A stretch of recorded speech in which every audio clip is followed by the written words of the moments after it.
Today we're exploring the ethical concerns around the use of AI in defense, and more specifically, the case for banning lethal autonomous weapon systems, also known as laws.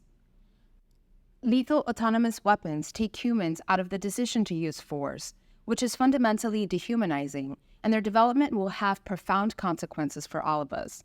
We currently lack legal safeguards, and discussions around policies on autonomous weapons are struggling to address two key issues. How do we maintain human control? And can we accept machines deciding to kill people? The launch of ChatGPT in November 2022 sparked global debates on AI regulations in domains across the board. But discussions about AI-powered lethal autonomous weapons started much earlier. And there are two sides to this debate. One supports the international ban on lethal autonomous weapons, while the other opposes it. So let's take a look at current events. In the Russia-Ukraine conflict, we've seen footage of drones penetrating deep inside Russian territory, targeting critical infrastructure. We now know that AI guides these drones, deciding when and where to strike without human intervention. This isn't science fiction. It is happening right now. And as we see these technologies in action, it's important to understand the broader context. Because, for instance, with the acceleration of the development of lethal autonomous weapons globally, the U.S. Department of Defense has put over $1 billion into creating a fleet of small weaponized autonomous vehicles through its Replicator program. And we're not just talking about drones. There are AI-driven submarines, tanks, and ships that can pilot themselves and engage targets autonomously. So here's the crux of this ethical dilemma. According to the United Nations Guiding Principles on Autonomous Weapons, human responsibility for decisions on the use of weapons systems must be retained since accountability cannot be transferred to machines. This means that no matter how advanced our technology gets, we cannot and should not delegate the moral responsibility of killing to machines. So, to address this ethical dilemma, experts recommend specific control measures to keep humans in the loop, ensuring oversight. Both the International Committee of the Red Cross and the Stockholm International Peace Research Institute recommend three types of control measures: controls on the weapon system's parameters of use, controls on the environment, and controls through human-machine interaction. These controls are critical to maintaining the human element at every stage of an autonomous weapons life cycle, from planning and development to deployment and use. So why should we ban autonomous weapons?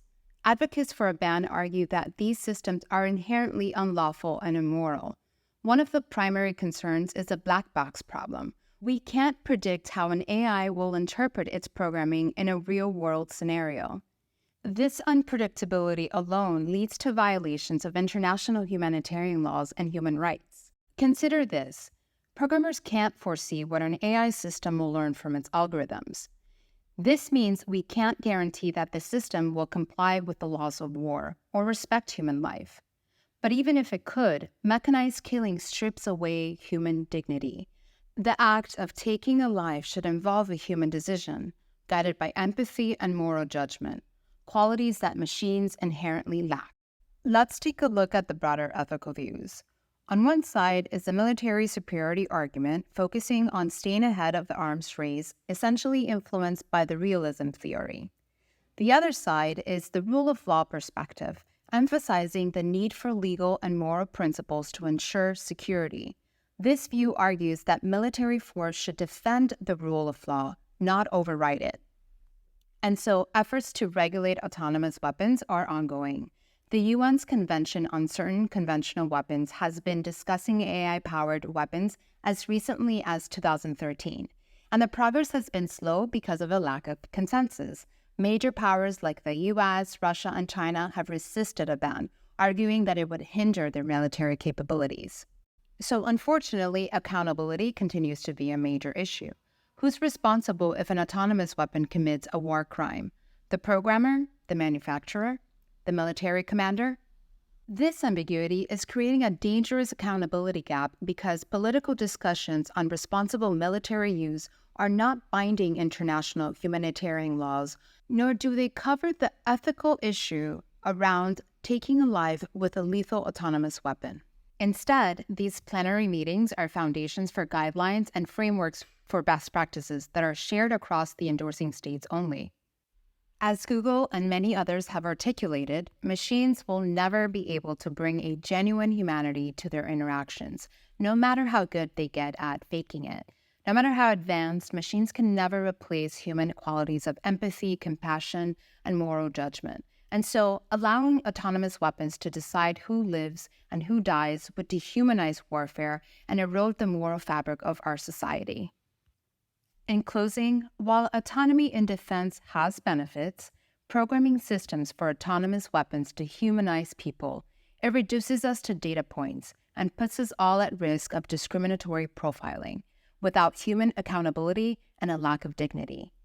Creating international laws is the first step to accountability by holding onto human control and preventing digital dehumanization.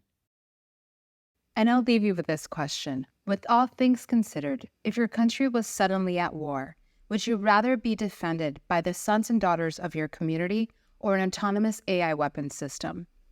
It's a thought-provoking question, and you're not alone in grappling with it. Thank you for taking part in such a crucial discussion.